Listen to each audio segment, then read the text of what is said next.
Hello! Hello, everybody! Hello! Welcome! Welcome, everybody! I'm Denarius. I host this little talk show podcast, I don't know what it is, called Vtuber Gaming Talk. And today, we have a very special guest, like always. And Hello! he's, I don't know how to do these introductions, man. I'm just lost at this point. But anyways, Take your time! yeah. First off, before introducing our lovely guest over here, I need to say it because it's important. We are running for charity. We're running to the Saint Jude Play Live charity right now, in which every donation goes to the Saint Jude Children's Research. I think it's a laboratory or a hospital that helps families in the pediatric treatment of very, very bad diseases that affects children all over the world, like cancer and stuff like that. So every donation helps, and if you donate right now, you can see on screen over my head what you can get. You can change my model, or in this case, the music we're listening. So every donation, every dollar helps. And now, can you introduce yourself? I can. Hello, everyone. My name is Happy Paca. It's very, very nice to meet you. And I am your local wishing shopkeeper, and I happen to have a degree in game design and development, well, along with a small, tiny, no, don't pay attention to it, animation degree. And I use those degrees to make wishes come true. It's very nice to meet you. Wow. Okay, that's really nice because it's funny. It's hey Emma, you are funny enough. You're the second game developer I know on the VTuber really? scene. Yes. There is another really cool fella. I had a thing on episode 5 or 6 called Rocco Forland, who says a lot that he's a game developer, and I kind of believe it because he has a little bit of background on that.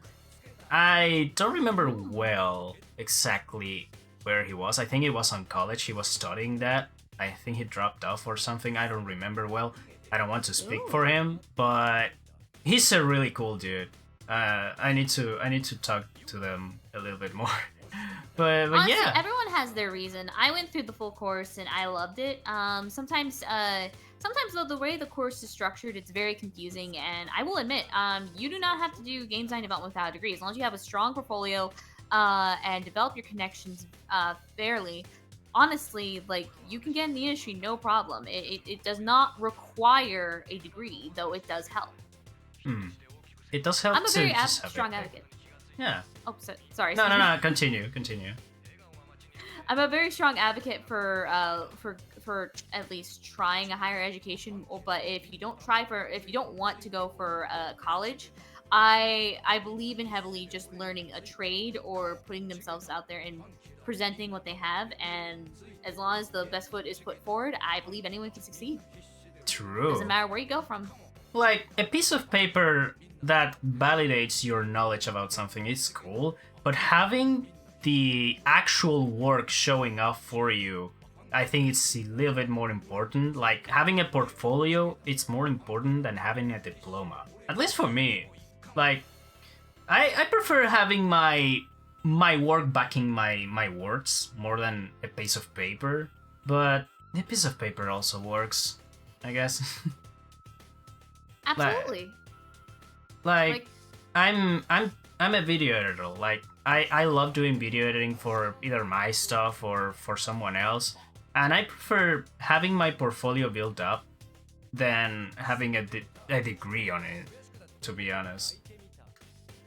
Absolutely. It's just as long as you have a strong portfolio and you have a plan of building yourself up. Like the thing is, another thing is college can also be extender of your knowledge for like exploring yourself. For example, in my college, it was actually fairly easy until senior year to switch your major and transfer credits. So you can, for example, if I was in the game design major and I'm like, for example, I wanted to do character and figurine sculpting for figures and toys. I couldn't do that senior year. I found out last minute that I could. but because it was last minute, I could not switch the credits. Oh. But I also could have double majored, but it was too late by senior year. But those 3 years, you have a chance to explore and work with the medium. Like the college I went to also provided with a lot of opportunities and a lot of not only a lot of opportunities, but they also provide a lot of assets, a lot of connections, and I'm not gonna shy away from it. The thing is that when those connections became sour, they made sure to make the students first. For example, not to throw anyone under the bus, but I probably am gonna throw people under the bus by saying this. They do not invite Ruby Crew anymore. My college does not invite Ruby Crew anymore due to an incident that happened with Ruby Crew live on stage. And as what they found out what they were doing with their animators, they cut off Rooster Teeth entirely from visiting the school and farming the school. Oh. Like they protect the students. True. That's an actually really good move from the college part. I don't know what happened there. Like, I'm really off the hook when it comes to Rooster Teeth and Ruby in general. I don't care too much about it, but hey. The quick summary is crunch time. Yeah, that I imagined that because of the animator part you mentioned. Unpaid crunch time. Oh, that's even worse. God. But yeah, that's the best way to summarize it. God, and also, someone got drunk on stage, so. Okay, that that sounds funny, but so fucked up.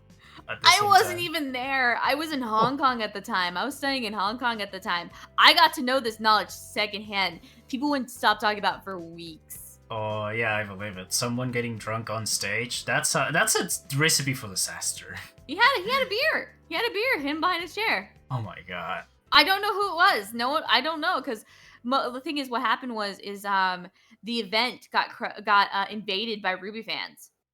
It was supposed to be for game design and animation majors, but you had almost every single major. And by the way, freshmen, they normally don't have their major solidified. It was loaded with freshmen. Wow. We don't know how they got they should have sifted through the students walking in, but it was loaded with Ruby fans. And so instead of asking the questions that they wanted to ask, for example, for the programs, because Rooster Teeth uses a very particular program that is actually very good for animation and like their development process. We got barely anyone could get the development process questions in because everyone was asking about Ruby lore. No. Okay, I'm gonna stop talking about this now. It's gotta. Oh yeah, let's move on. Let's talk about a little bit of like the classic question on the show. Like, what are your favorite games? My favorite games, right off the top of my head. Right off the top of my head, I had it, and it's gone. For example, I collect the Metal Gear franchise. I collect the Metal Gear franchise, and I collect the Harvest Moon franchise. Ooh. Well, formerly Harvest Moon, now called Story Seasons. Okay, the Metal Gear franchise. It's okay, I have a kind of a personal beef with that one, except for Rising. Like, Rising is my favorite game of all time at this point. But when it comes to the Metal Gear series in specific, I cannot get into it. Like, I had my PS2, I had I think Metal Gear Solid 2. I tried to play it. I really did. You started it too, Sons of Liberty? Yes, I started on Sons of Liberty on the PS2. The reason Started why... at the worst one! Yes. I don't know That's why. awful! People was telling me the exact opposite. That was one of the best. I don't know why, because that thing... I hated that one! That was just... Okay, I don't have a problem with, like, the cinematic. I like a good video game story, but when your story is a fucking movie and I cannot skip it to play it, what's the point? Like, why? Honestly, was it Sons of Liberty? Is that the one with Raiden? Where, not Raiden. Yeah, Raiden. That was the introduction of yeah. Raiden. That wasn't that bad. The fact that the cinematics were unskippable, though.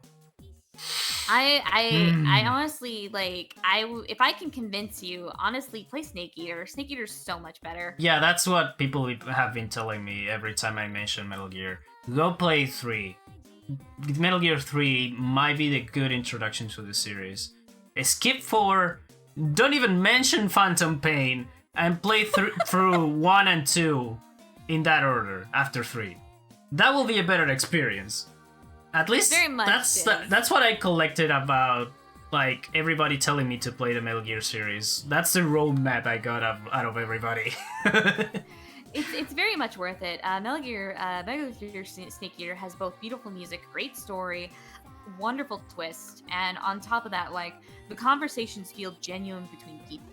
There's also just minuscule details that like if you pass them by, you're like, oh, that's a thing. Also, you can eat an alligator. That was fun. I had a really fun fact popped up on like YouTube a few days ago about Snake Eater. It is a huge spoiler, but it's something really cool. If you play on the Japanese like dub of the game, and you are on the graveyard scene with both, I think it's Solid and Liquid, I think it is, like the father and son. Mm-hmm. Those two are played by the actual father and son voice actors. Like, the father is playing the older Snake, and the son is playing the younger Snake. And at the time of the recording of those lines, both of them were on a really rocky situation, and they reconcile after doing that recording. Oh, that's so sweet. That was a really, really cool fact and really sweet fact I just learned from Metal Gear series. That was a really good move from Kojima to gather those two and reconcile them while doing the recording for those lines. That was, my god, that makes the game even more cool. It really does. That's why I so heavily recommend Snake Eater. It's just, I also just love the covers of the main song Snake Eater. It's just, God, when you get like a good cover of someone who has some really belty vocals, I really do want to learn that song next. My god, yeah. Snake Eater. It's such a good series. I started out with Metal Gear Solid Twin Snakes on GameCube. I started out with that one. And one of my favorite mechanics in that game is actually when you take out the you have to for an enemy, you have to switch controller ports. Kind of like Psycho Mantis. Like that is Psycho Mantis. Yeah, Mantis. That's on the PS1 version of the game too, is it? Oh, it's the same one. It's just better quality on GameCube. Oh, that's cool. Yeah. So you get the same experience on the GameCube. I might try that. Mm-hmm. Another thing was is the fact I'm gonna reel it back. Another thing about Sons of Liberty is a lot of people were actually mad about that one because in the very beginning of the game you play a snake and then you get duped to play the Raiden. It was a teaser. It was a juke. Yeah, it was a juke. Like the promotional material and everything was only Snake, nothing about Raiden.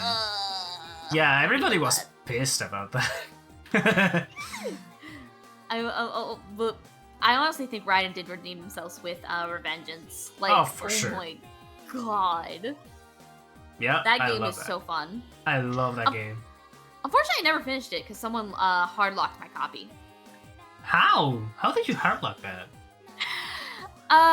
So back in animation college, we don't talk about animation college for one of these reasons. By the way, in my game design experience, when I was in Hong Kong, I was studying game design. This is farther back when I was first studying animation. I had a bunch of friends. I'm not friends with them anymore. Good reason. So this was actually something that happened often, which honestly, now that I'm thinking about it, was a big red flag. I had to go to the bathroom and I was playing Revengeance. I was showing off the Metal Gear series to a friend. She really liked Raiden. So I'm like, hey, since you liked Raiden when you were watching me play Sons of Liberty, and kept running over every time there was a Raiden cutscene, hey, come look at play this with me. And I was playing along and I'm like, hey, here, this level has a bunch of enemies, but I really have to go to the bathroom. So here you go. I went to the bathroom, came back out, and she's like, 5 more minutes. 5 more minutes. 5 more minutes. And then from there, I just went and did my homework. And later, about 3 hours later, found out she beat the game. And then our other friend, Bobby, came in. He came in. He's a big He was a big Metal Gear fan. Came in, beat the hardest difficulty, left it on Revengeance mode halfway through, and I'm like, how? What? Why? And for some reason, my copy would not let me make a new save file. I was stuck on Revengeance mode. Oh no. And I had to... My god. I still have it. Oh god. I mean, I had my experience with the Revengeance mode on that, but dear lord, I don't... I cannot play a normal level. I just stuck with the bosses. Like, I played, I think, the first level, Monsoon and Jetstream Sands fights. That's all I played on Revengeance. Good stuff. Yeah. I did it for Valentine's Day. Like, I played, I think 3 times on Sam and 1 on Monsoon. Beat them both on Revengeance, and that was fun. That was pretty fun. The damage you take, it's insane though. I would not recommend a normal playthrough on that. Unless you wanna play, like, normal Metal Gear on Rising. You will have to play stealth. Best I can play is normal. Best I can play is normal mode. I can't go anything. I can't go hard. I can't go vengeance mode. I'm a little baby. I'm small. I like story. I like sneaking, even though it gives me a heart attack. Oh, sneaking. Funny enough, on an action games, doing the like the classic sneaking route on that game is super fun too. Like, it's a whole new experience. It's just like it's more comical with Raiden than it is with Snake, because Snake, you kind of expect it from him. With Raiden, he is a big ass honking cyborg underneath a cardboard box, just sneaking around. Just like, you can't see me, you can't see me. Under a barrel too, and you can roll with it. God, that's funny. It's so dumb. I love it. Yeah, that game is super fun. Yeah. Yeah, but yeah, no, that's why I collect the franchise. Honestly, I genuinely just genuinely love Kojima's work. I love Kojima's work. The stuff, the stories he makes, the stories he writes. It's just good. I like it. It's super good stuff. Yeah. I even love Death Stranding, even though it's like, what's happening? What is happening? Death Stranding, it's a trip. Like, a really hard trip. I haven't finished it. I need to finish it. I've just seen the trailers, and a little bit of the gameplay is just... What am I looking at? It's not a horror game, but it's not an action game either. It's not a stealth game neither. It's just... I'm an Amazon delivery with a hell of a strong back, because to deliver all of that on your back and just walk around with it, my god. Dude. I love it. It makes me think of Katamari, which is another franchise I actually collect and play. Katamari Damacy, that's another one I need to try out. It's so insanely weird. I love it. It is like it's weird, oddly sweet, and very fun. Like it's just ball roll. Which, by the way, this is a good interruption. If you want to listen to the music we are listening right now, which is a 1 hour video with the full OST of Katamari Damacy, go ahead and do the command !GPL, and you get today's selection of music. I should have done a whole playlist. No, it's okay. It's okay. It works too, you know. Yeah, it's too because the thing is like whenever I streamed, everyone always asked me what my playlist was. It was always these two playlists, these two OST tracks. Yeah. I mean, I just love the soundtrack that much. It really is such a good looping soundtrack. It is. I usually tend to avoid these because I usually like a little bit of like mixing up some video game music, like for example, Crash Bandicoot to Spyro to maybe Jak and Daxter. A little bit like that. Or maybe like a really weird jump from like Hollow Knight to Katamari Damacy, for example. That's a really weird jump, but I love it. I don't know why. Maybe it's because I like the different OSTs on different games, like playing Katamari music on Metal Gear, playing Spyro music on fucking Resident Evil. It's just I love that kind of weird experience. I don't know. It makes your mind. It's probably something that makes your mind like. It makes your. How do I put it? It makes your mind just think. It keeps you active. Yeah, it keeps me just in for some reason, like in the game, depending on the music too. That actually makes me think of two particular games that I do love. I like one, but I love the other. Ooh. Two very particular music games. I know you could probably guess one of them. It just came out recently. It was $30 on Steam. It was a shadow drop. Hi-Fi Rush. Yes. Can you tell if I liked it or loved it? You loved it. I liked it. Oh. There's a big reason for that.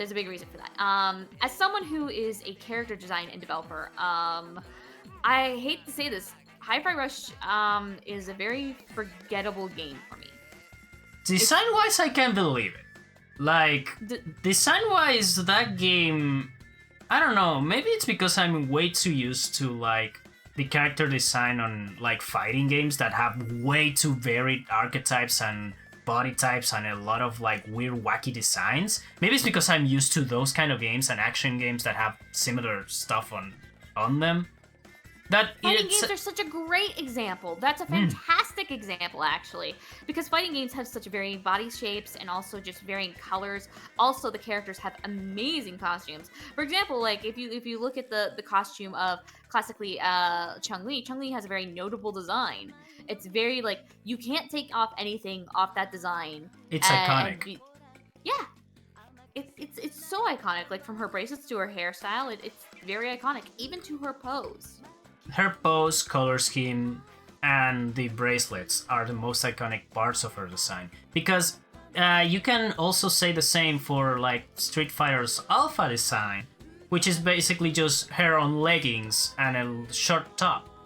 It's this exact same color scheme, pose, and bracelets, but you have a different costume on it.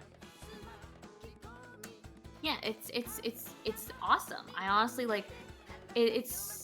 You have so much like the versatility with these designs in a way that like there's a way to make an iconic design, and like we can still do that today. For example, Hollow Knight's design is iconic and it's released in the last couple of years. What's a more recent one? I'm trying to think of what's off my head. More recent one. Oh, Cold of the Lamb. Yeah, that one. That's an iconic design. Mm-hmm. It's very well rounded. Like one of the things, for example, Cult of the Land actually follows a very simple trick. If a child can draw it, it's an iconic design, and Cult of the Land is very much a design that, ironically, a child could draw. Mm-hmm. Like it's a very simple shape. Yeah, it draws from praise lamb. Yeah, Emma is a really huge fan of Call of the Lamb. Good. But yeah, the simple design, I think it's a trope you get from I don't want to say it on a rude way, but it's kind of like actual nowadays type of animation, if that makes any sense. Like the design for some like cartoon characters are more simplified to make more on the animation part of them, if that makes any sense. Yeah, I get what you mean. I get what you I get what you mean.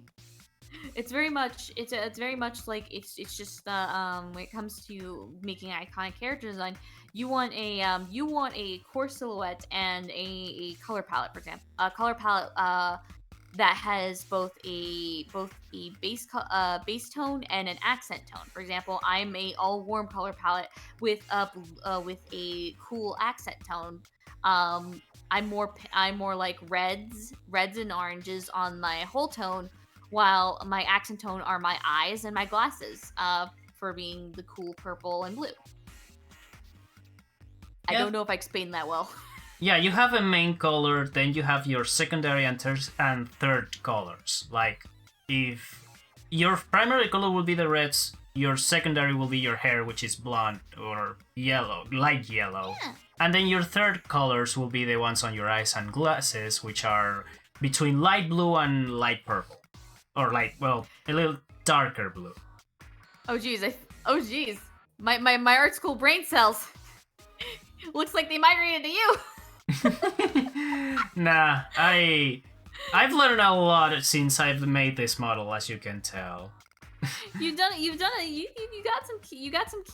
lot of key points down. That is fantastic. I love that. Yeah, I love that too. Like, in my brain when I made this character, right? My brain was, I'm going to make something simple but effective. Something that can be transformed into almost anything or can be changed to improve on in many areas, right? Like, it's a very simple design. Just a jacket or hoodie, a pair of goggles, a beanie, and simple pants and shoes. That's all I am, right? I can be improved. Yeah. I can be changed. Of course. My show is a clear example of it. You can see me on way too many different costumes, wearing way too many different, like, accessories, like animal ears or... hell, I don't know. There's a lot of stuff. It's what I like about my design, and that's why I don't change it too much nowadays. You pop off your background very well too. Mm-hmm. Like you have very saturated colors that pop very well in a crowd. You have a very clear silhouette and a very clear symbol for yourself. I think you honestly, I might be bragging, but you have that. You kind of have that character aspect over Chai. Chai is a very vanilla character, very typical looks, nothing very crazy with the hair, but that kind of feels like what it's supposed to be, just typical teen. Honestly, I feel like when we're talking about characters and design in when it comes to Hi-Fi Rush, bringing that back, I think the arm is the only thing that I can tell from Chai on a silhouette. If the pose is like straight up just a normal A pose. If it's like one of the promotional material artwork, I think I will not tell him from Spider-Man or something. Like, it's really funny that you mentioned that. I used to have someone who had an environmental degree, an environmental building level building degree, tried to tell me, who had a character design degree, that Spider-Man had the best silhouette out of anyone and any character. It depends on the artist, but yeah, the hell. Like, if you tell me like the Marvel vs. Capcom type of art style that accentuates on some parts of Spider-Man, like the feet and a little bit of the head and the torso is a little bit shrunk up and stuff like that, maybe I can say that for Spider-Man, because on that case, since Spider-Man is being made for a fighting game, it needs to be accentuated. Like, he needs to recognize the silhouette and moves. But on regular comics, I don't know what you're talking about.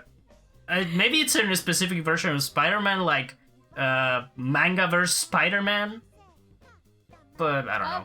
Perhaps. There's many versions of Spider-Man, but the core base Jack Kirby, you cannot tell the difference between his silhouette and the Silver Surfer. Oh, for sure. Like, yeah, especially like you take that Silver Surfboard away. Silver Surfer, Spider-Man, I think Mr. Fantastic early era.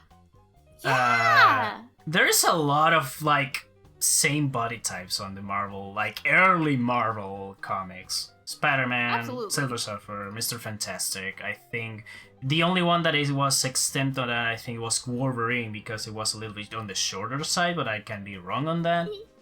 No, he was a short stack. Yeah. Short stack of pancakes. Oh, Cyclops. Yeah, that's the other one I was trying to remember. Yeah. But yeah. Also, yeah, Emily, that's a really great point. It's wonderful to have a design that one can be proud of. Absolutely, and I'm definitely like, when I see VTubers who've made their own model, and I'm honestly I'm proud of them. I'm like, holy crap. I Yes. adore. Yeah, me Because it's hard too. work. It's a lot more hard work than people think. And some people can get so creative with it. They can go to town with some of the designs. I love it. I love it. Absolutely. Like VRoid is such a more versatile program. I've seen artists who have written off the newest version of VRoid. A lot of artists actually have written off for the older version, but then you see them slowly creeping back to it because it's Yes. getting more and more updates by the day.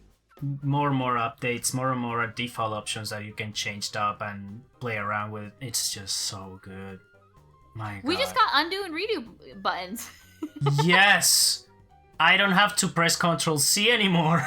Yeah, you can go forward and backward now. Oh, the forward option is actually really good because I always just had to do it again every time I wanted to undo something and redo it. Oh, that's actually really useful.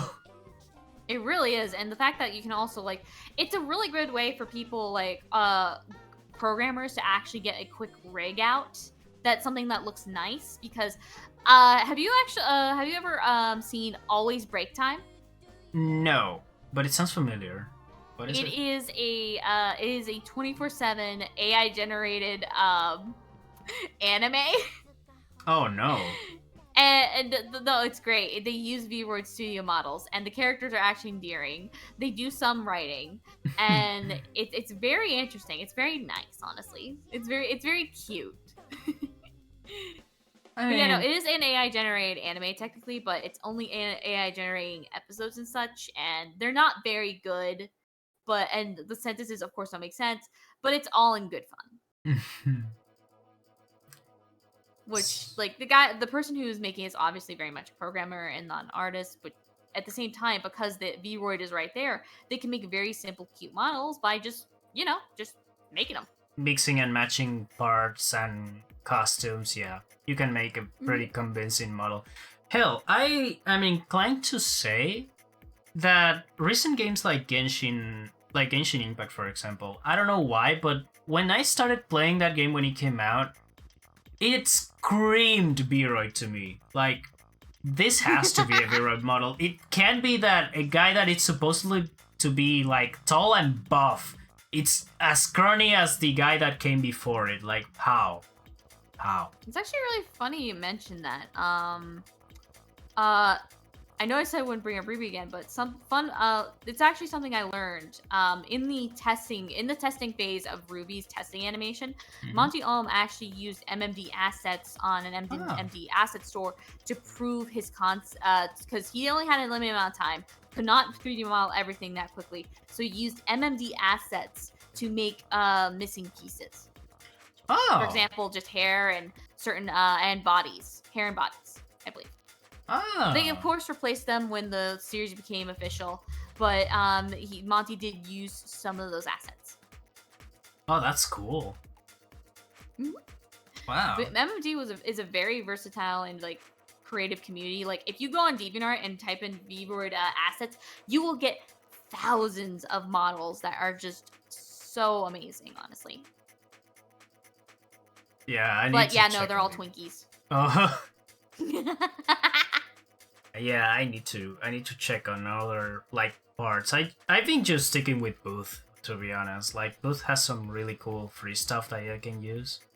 It's even more nice that now there isn't like an integration to Booth on VRoid itself. That's actually really cool. Used that before. Oh, hi, Overseer. Hello. It's one of my viewers.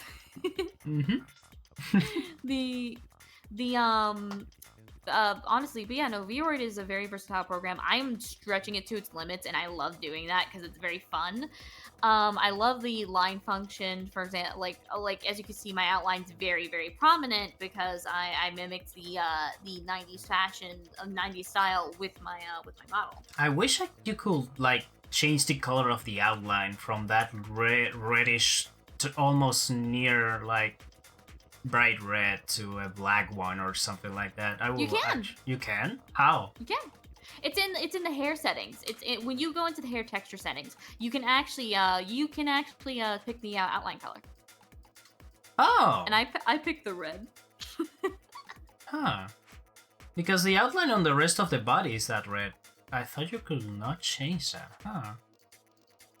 Yeah, no, you can Check change that. it. It's very completely changeable. Oh, cool. I need to check on that more. Huh. Interesting. The reason why Vroid is to yeah. get the good stuff, you have to break the program's knees. Oh, for sure. I like messing around with the like proportions, like I'm playing The Sims, but they let me change the numbers. I love doing that. It gets Someone so actually freaky. discovered a physics method for making eyes jiggle. Oh, really? Yeah, when you close, when you are in the facial settings, you know, when you're choosing the expressions and such. Mm-hmm. When you have the when you go to the eyes closed setting, open them, make the pupil, make the eyes bigger. Make the eyes bigger by messing with the numbers, and then close them again. So when you close and open your eyes, they move and jiggle. Oh, right. Kind of like in the video editing side that you can just zoom out all to 0 so the thing disappears and then just comes back on 1 on the next couple of frames. Yeah, that makes total sense. I can send you the how-to video later. Please do. I will love to learn that. Absolutely. I also have some Vroid creators I follow that make texture packs that are just so cute and affordable. Oh, for sure.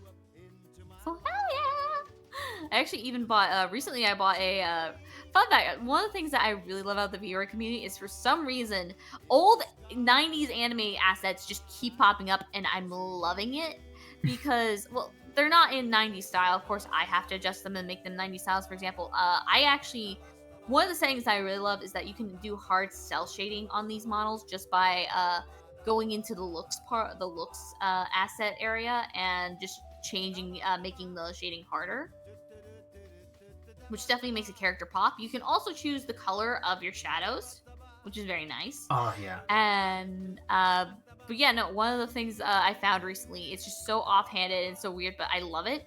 You might like this Bubblegum Crisis 2020 outfit of Pris. For those who are curious, I had purchased her outfit and I absolutely adore it. I don't know when I'm going to use it. Maybe for Halloween. Huh. It's so good. Wow. Yeah, the only like I think the last thing I saw for Vroid was a jacket with a like one of those bright like jackets that you can find like on I don't know how to explain it, but it was a bright jacket with a dragon on the back. It was a light blue with white and a little bit of pink on some areas. That was so cool.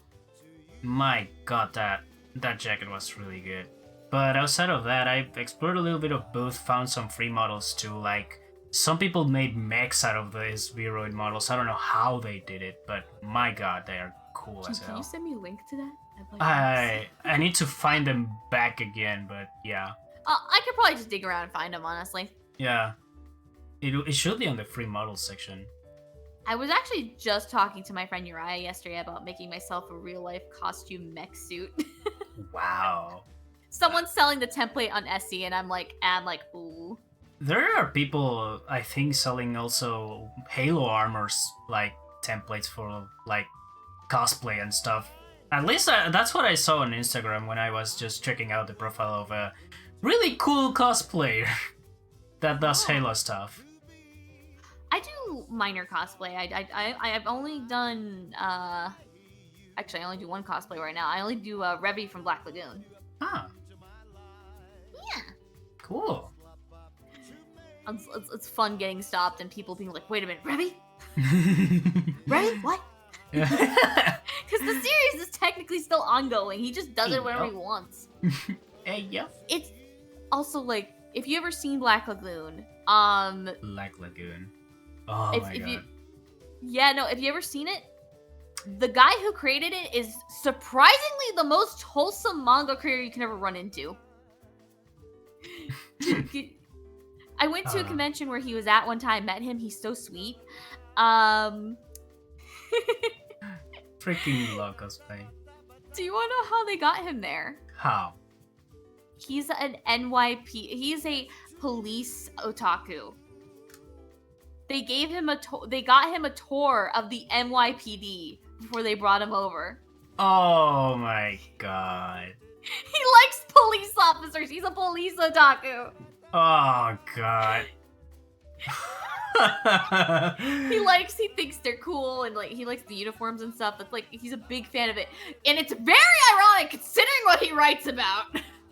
Ironic is just ironic to it leaves short. Like it's not even enough to describe that. My god.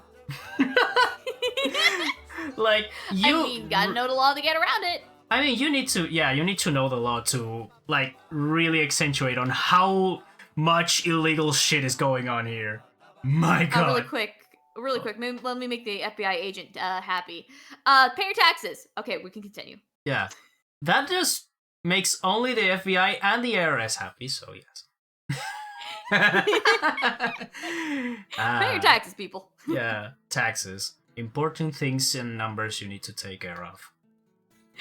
So I've taken care of them. the reason why Black Lagoon goes so long between updates is that the mangaka has served severe depression, and he even said that the reason. Wow, that's the reason. Huh. Well. Yeah, that's another thing that does bring up. Yeah. Hey, I hope he takes the time to recover. That thing takes time to deal with. The longer the better, so he can recover better. Absolutely, because when I met him, he was such a sweet guy, and he was probably just having a really good day that day. You never know. Mm-hmm. Yeah. And honestly, like he is very okay if they ever wanted to make another season of Black Lagoon too. Like the whole series is just it's a good slow series. Yep. It's a really cool time. Everybody loves Revi. Like, my god, the first thing I heard of the series was just Revi. Revi's so cool, Revi's so sick, Revi's just the best. Cool. Yeah. Feral as all can be, though. Oh, for sure. That might be the most feral anime character I've ever knew. Absolutely. Maybe. She can take most of the current anime girls. Oh, fuck Roberta.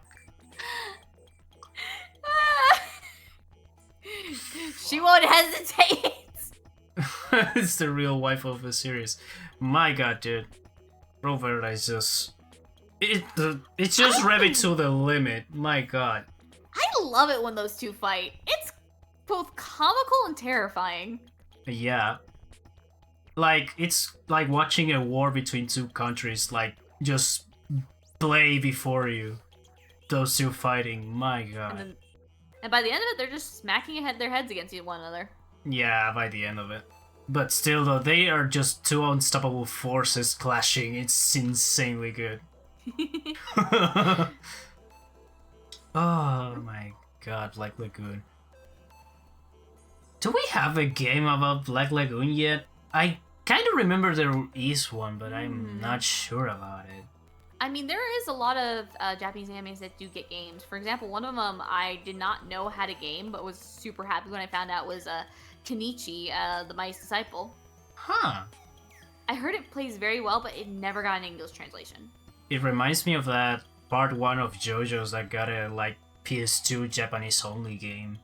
That was just going through the part 1 storyline with a beat 'em up style. It's really crazy though that a lot of old anime games are actually just resurfacing in the States now. For example, Ishin, Yakuza Ishin. Yeah, Yakuza Ishin finally got a port and a remake at that. It did. Yeah, that's a kind. I'm so happy. I love that. I'm still waiting for the PSP Japanese Yakuza games though. I tried a fan translation a few months ago. It was fun. Like, it was really fun. It had a kind of like an RPG aspect to it. You had to plan your moves and move around boxing people on the streets. That was fun. Super, super fun. Oh man, the PSP was... God. The PS Vita, PSP... They were so good! I still have mine. gotta give it to the PS Vita. It has it had the literally best version of Persona 4. So I had that one. Persona 4 Golden on the PS Vita was really good. That's why it was ported. And the PSP version of Persona 3 too. Like, what the hell? I still need to try that one. I tried Fez on the PS2. I've completed it. I will say the only thing you need to avoid is like the second campaign on Persona 3 Fez. That was painful. Oh. Like, story-wise and gameplay-wise was painful. Oof. I'm not very familiar with the Persona games. That's actually my manager's forte. Huh. Persona 4. She's Persona Feral. I don't see her, so. You're safe for now. I am. Goodness help me. Yeah, I played through the series a few times. And I had my really good time with it. Like, if you like a really cool story and you just want to chill out for a couple of hours, that's the game for it. It takes a long time to get used to, but once you get used to it, it's a really, really good time. I do have a follower goal. If I get to a certain amount of followers, my manager's gonna force me to play one of the Persona games on stream. I wonder which one it will pick up for you. I don't know. It's gonna be a surprise. I'm just hoping it's not 3. I'm not sure. I think it might actually be Royal because I actually finished up to boss 1 on my PlayStation 3. Oh. Yeah, I have a PlayStation 3, Vita, Switch, Wii, and that's about it. The PlayStation 3 is the only one I ever bought. I never bought Upward, and I've only ever borrowed an Xbox. I've never owned one. Huh. Well, PC that's Master fine. Race. I mean, what? I mean, agreed. I play on PC nowadays. The last console I got was a PS2. So, yeah. Both in the same boat here. And Yeah. And I hope you get that follower goal soon, because I'm whatever actually- game it picks, it will take you along. A long time. I'm actually gonna add something that I actually noticed that I talking about VTubers. I hate it when I pause and I just immediately forget. It's a problem. I talk fast. I talk very fast, and then I just have long periods of silence sometimes. But I'm getting better at that. I'm getting better. But yeah, no. When it comes to games and VTubers, I actually noticed a VTuber recently who has progress bars at the bottom in her about section. I might like that idea. A progress bar for the game? Mm-hmm. So you could she'll tell you how far she is in the game. I wonder Based on the progress bar. I wonder how you can set that up. I literally have on my about section a list of games that I completed, and I will actually love to have a progress bar like that showing up how far on the game I am. Oh my god. I think a good way to do it is to actually look up how long the game takes to play, and then set up a percentile. Like, Maybe. make a actual physical percentile bar. That might be a good That's idea how to do it. do it. Yeah. Yeah, that sounds like a good idea to do it, but I usually like to do the speedrunning stuff in some games that take a little bit too long. Like, I remember on the Yakuza Kiwami 1 when I was playing that, the only thing I was doing was just going through the game normally. I tried to skip sub-stories as much as I could, and I ended up beating the game pretty fast. Still took me like 7-8 streams, but it was 2 hours each, so that was fine. That's awesome. Yeah. Fun fact, I actually can't play my Yakuza file right now. You got softlock too, or it got corrupted? I don't. Every time I try to stream it, it crashes my stream. Huh. I haven't tried it in Stream Elements. In Streamlabs, it corrupted Streamlabs somehow. It was Really weird. Everything just crashed, and Streamlabs was like, I don't want to work anymore. Oh. I break things. I don't even know how I break things sometimes. That sounds familiar. I think what I have elected to do is once I get a new RAM card, that's when I'm gonna do that. That's when I'm gonna finally, because I think what happened was Yakuza 0 was crashing into my streaming and VWord software. So I think not VWord, VC Face software. I think it was just like a fight over the RAM stick, and they both crashed into each other. Yeah, that might be it. So the answer? Getting another RAM stick. I usually try to leave some process be handled by the graphics card. Usually that alleviates a little bit on the processing part of things, but I don't know. Maybe it's just a me thing. Maybe check into that because one thing that I've learned. By the way, I'm in the middle of a game jam right now. For those who don't know, I actually have my project. It's pretty much done. I just need to throw it in. My coding's completely juked, but it's fine. It's a game jam. You get 48 hours to make something nice, and there's only so much you can do. But yeah, no. When it comes to one thing I learned is that sometimes the most simplest problem fixes are just clicking the button that's in front of your face and not questioning it. Yeah. Turn it off, turn it back on. That works. Funny enough how that can solve a lot of problems on the technology side of things. My god. Oh my gosh. I have some trees. They just started pixelating out of nowhere, and I'm like, huh, that's a thing. Turns out I didn't update NVIDIA. Yeah, update your drivers every single time, because everything that requires video settings or any video related movement needs to be updated. Like I since I work on video editing, every single time I try to edit and there is an update to the drivers for the graphics card, I need to stop before the program crashes or starts messing up the rendering, because that is a huge issue when it comes to graphics cards. Like, fair warning, if you're editing something, make sure your drivers are up to date so the program works normally as the program should do. If there is any other issues but your drivers are updated, the issue's on the program, not on the computer itself. That's why it kept crashing. Like, I don't know what it is, but it always is related to the driver for the graphics card. Like, NVIDIA graphics drivers needs to be updated at 24/7 if you're working on that kind of department. Yeah, I can defeat a Trojan virus. If you ask me about graphics, RAM, and all this other stuff, I'm like, let me answer it like this: where do I download more RAM?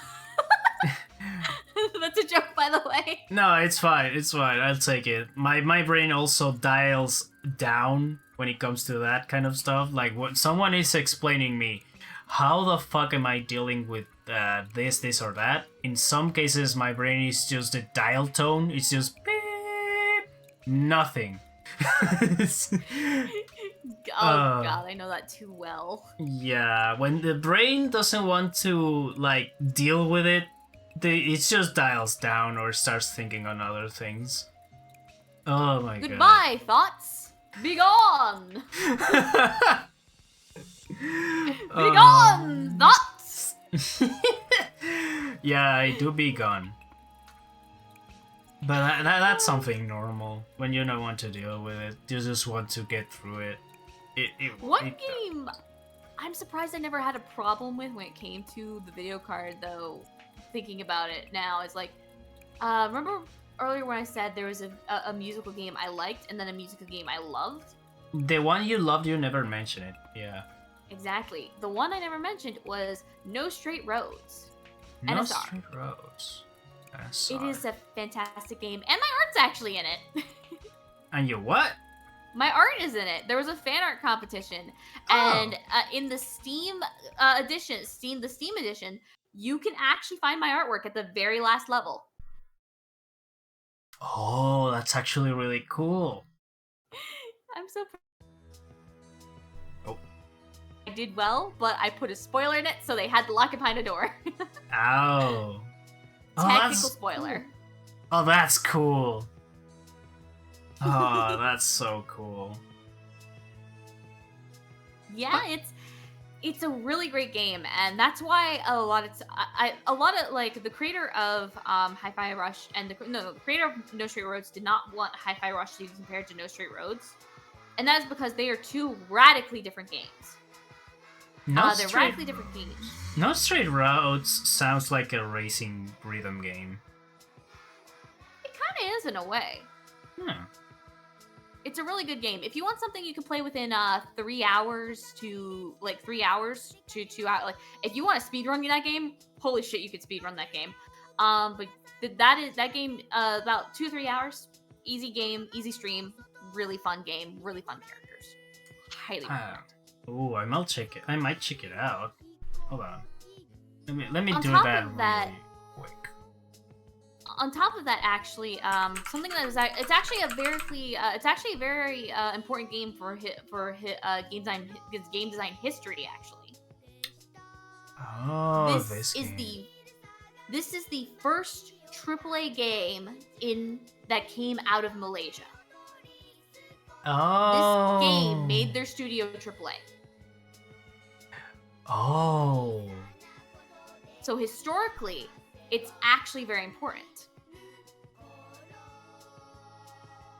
Yo. Yeah, I don't know how can you compare this to like Hi-Fi Rush. This is nothing like it. It does not Just play by like just like the first glance at the images, it tells you this shit is completely different. It's not anime at all. This is art. Like I see this, I can see a painting out of this. My God, I love it. Do you see why I love that game so much more than Hi-Fi? I mean, Hi-Fi Rush has if you like anime shonen adrenaline, that thing has you covered because that thing looks cool to me. Like, I love a cool, simple-looking action game, like your classic anime type of action game. I kind of love it. I'm a Dragon Ball fan at the end of the day, so I will enjoy that. Hi-Fi Rush is good in animation, character acting, and is good in character acting, animation, and overall just great performance when you play the game itself. Plus, you got a streamer mode if you don't want to get copyright for the music. Exactly. Also, No Straight Roads, you don't have to worry about the... Fun fact, in No Straight Roads, you don't have to worry about copyright. Yeah. As well. You can actually play the game, play the soundtrack on Steam. Not Steam, Twitch. You can completely play the soundtrack on Twitch because one of the voice actors is a Twitch streamer. Oh, so cool. So they made it completely okay to play all their music on Twitch. Oh, hell yeah. Yeah. Highly recommend. Emma just likes the game because it's another rhythm-based game. Yeah. That's another cool reason to like it. It does. I will say this. No, one thing that is really funny about No Straight Roads comparing No Straight Roads and Hi-Fi Rush is where Hi-Fi Rush lacks, No Straight Road picks up. But where No Straight Road picks up, Hi-Fi Rush lacks. Yeah. It's a funny it's really funny personally to me. How so? Like, you mentioned on the art style department, but what other things? One lacks and the other has. Well, the story, the characters honestly, the characters and bosses are much more memorable to me. The music, I actually don't like Hi-Fi Rush's music. Understandable. I really, really enjoy No Straight Roads because you have a mix of EDM and rock. Because the point of the game story is that you were in a city where EDM rules, but rock was once the ruler. Oh. And the opposing forces in the city has decided EDM, that's it. No rock ever. None. And being a rock fan, the main character's like, fuck that! I just realized I just dropped a huge... Well, we're on Twitch, it's fine. Yeah, it's fine. Don't worry about it. Besides, it's been an hour. Swearing on a 1 hour video, it's also fine, so... Heck yeah! Let's go. Nice. the characters are more memorable to me with No Straight Roads. I enjoy them more. There's also character building in the game. For example, like there's definitely character building in Hi-Fi Rush, but from what I can tell, from what I seen in Hi-Fi Rush, which I've watched about 3 hours worth of gameplay. I don't own the game. I watched 3 hours worth of gameplay on my own. I'm not as attached to Chai as I am to Mayday and Zook. Because in the No Straight Roads, you have a lot of character development. Like May and Zook actually talk about their childhoods, and the deeper in the game you go, you find their connections through to other characters. You get their opinions on the bosses. They actually interact with the bosses. You get all perspectives in a way. Ooh. Oh, that's cool. And the lore building is fantastic. You're in a city that used to be ruled by rock, but you find that there's been other instances of music genres all over the place that were completely wiped out by EDM. You find evidence of classical. You find evidence of like classic rock, classic country. You find it's in the lore building. You find actual lore building where it doesn't even end there. The next game has been confirmed because after Hi-Fi Rush came out, just so people like, yes, we're expanding our world of No Straight Roads. The next game is in its planning phases. It's planned, and we don't know if it's going to be a prequel or a sequel. Oh. Because the lore is so massive. You find out through lore building that there was a massive war before this game took place. I can actually imagine that, a war between music genres to take over the world. That's actually really cool. It is a really cool concept. The war, though, is the reason there's a war between genres and music, and why music is so highly coveted, though, in this world, is because during what is called the Border War, what happened is that all means of power and electricity, for example, like solar, coal burning, it's all invalid now. You can't get power and electricity from anything else but music. It's insane. That's actually really cool. It reminds me a lot of an idea I had for a fighting game that at this point I just blur it out because I don't think it's possible. Because it mixes up a little bit of what Hi-Fi Rush does, but instead of just, being an action game, it's a fighting game. You, as a one character, have to fight, and your movements, like your punches, kicks, and all of that, kind of makes the rhythm of the music you're hearing. And it just plays out with each character being a different representation of each different genre. Like, you have an orchestra master representing the classic orchestra type of music. You have a punk that has like a mohawk and a guitar representing rock. You have a DJ representing hip hop and rap. Stuff like that, That's a really good idea. And honestly, I think it's more possible than you think, because another little neat fact about No Straight Roads is it's actually created in Unreal Engine. Yeah. A completely free engine, and honestly, I think it's a fantastic idea personally.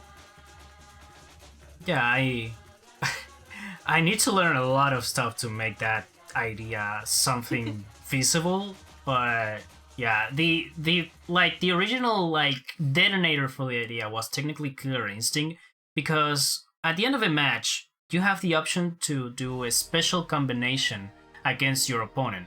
That final combination ends up being just a custom combo performed automatically for your character that literally just each hit changes the music of the that it's playing to match the combo that your character is doing. No matter the theme it's playing, those instruments that compose that specific theme change according to the combo. It's such a cool idea, it's insane. And the only evidence I have for that is just seeing the Ultra Combos for Killer Instinct 2013. That's all I have. Also, yes, you hear the cat. That was my cat. It's on the back. But yeah. The cat wants in. I mean, it's in. But it's He just wants on the to come in back. again. No.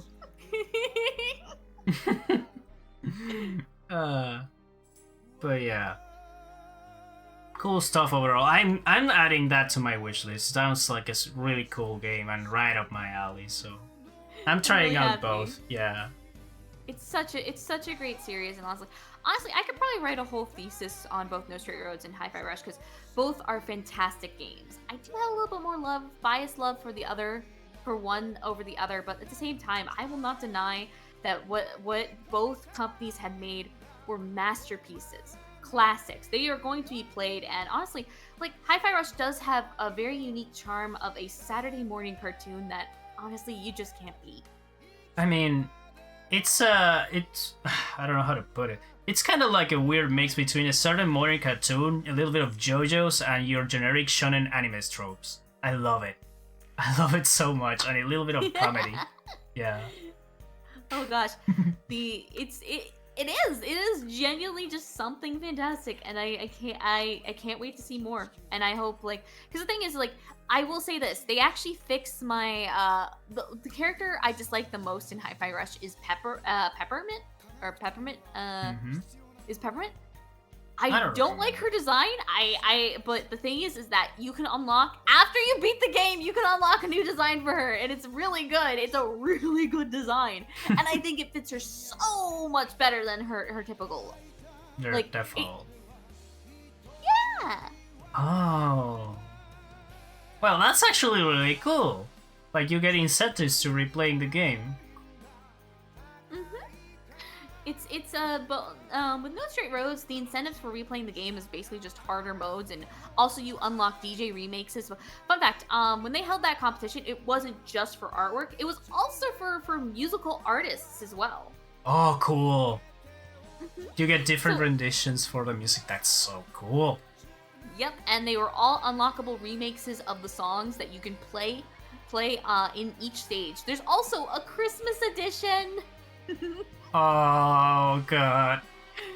When you go to level select after you beat the game, you can switch to Christmas mode, and all the cutscenes are rendered in Christmas mode. It's so cool. Oh god. It was they dropped it for free, by the way.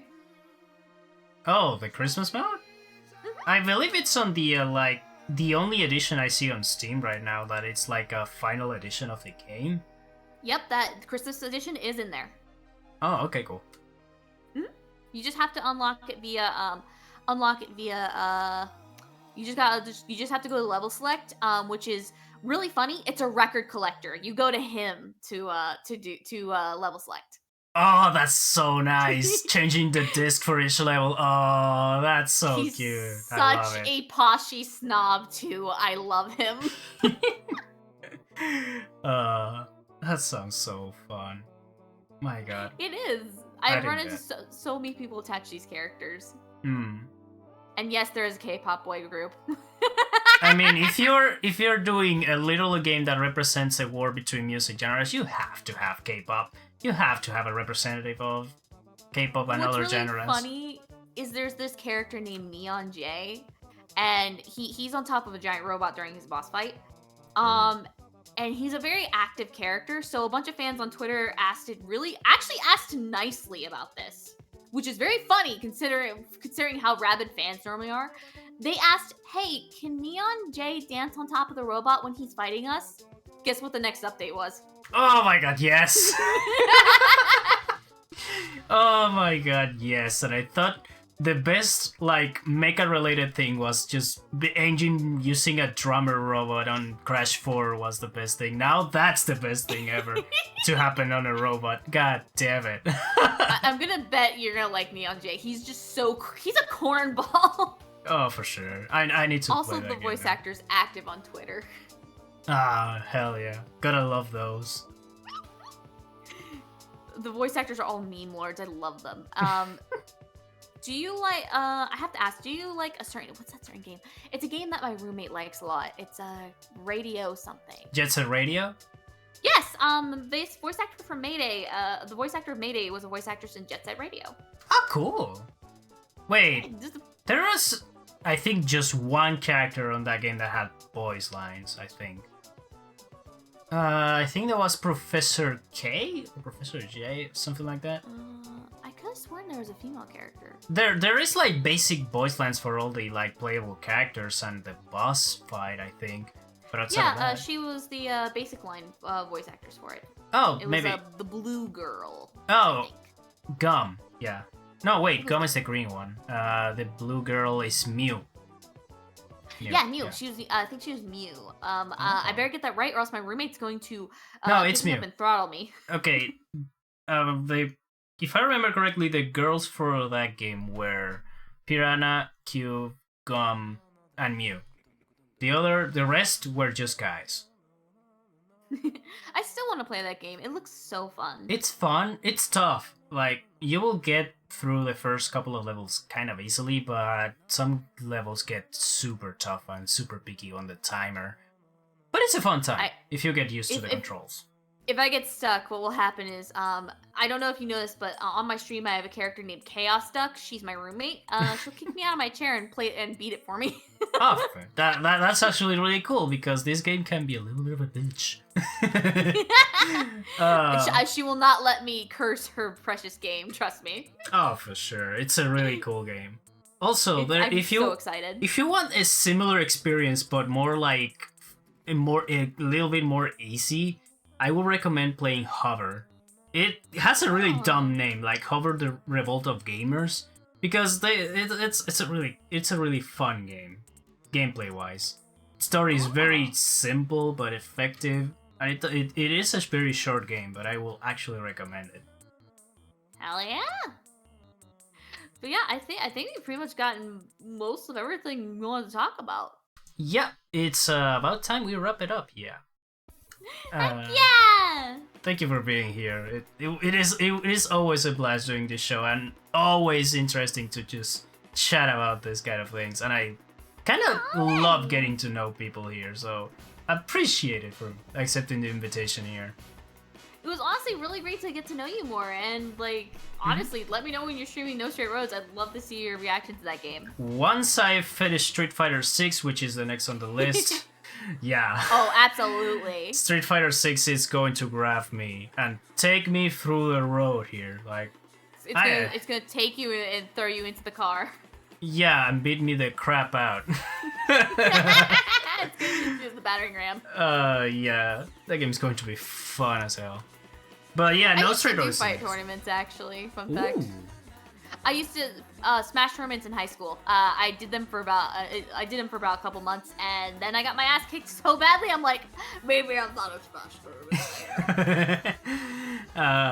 Yeah, it happens. It happens. This fighting games is one of those genres that you need to learn the hard way. Sadly, they're so fun though. But they are so fun. Like, my favorite aspects of fighting games are always the designs and the cool things you do with them. Like a huge guy that literally just grabs your whole body and literally rockets onto the air with like religious symbols popping up at the middle part of it and then just dropping itself down. It's just fun. But absolutely. Do you have any raid targets you wanna rate? Let me see. I personally don't have any raid targets that I can think of. Actually, Aurora D Mercedes, if you know her, she's a racing VTuber. I am actually her VTuber mama. Oh. Her design mama. I designed her. And it's a racing one? Oh, let's go. Can you give me the name? She's a racing Tengu queen. Oh, okay, that sounds fun. Here, I'll give you her full name in our chat. This is being butt face. Hold up. And in the meantime, people, before we wrapped up here, both of us, Happy and I, are running for charity at the moment, up until the end of May.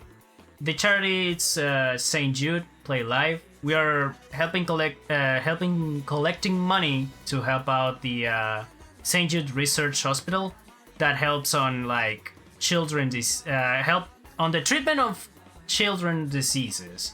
So if you want to help out, you have either on Paca's channel or mine, the link on the About page below, or you can just do ! donate here to get the link to it. Also, don't forget to just follow Paca on their socials with ! TG. You have at least their Twitch there. I don't know what happened with that command. Twitch works. Yeah, Twitch works. Oh, forgot to save it. I'm dumb. Whatever. It's fine. But anyhow, it was really fun to have you here.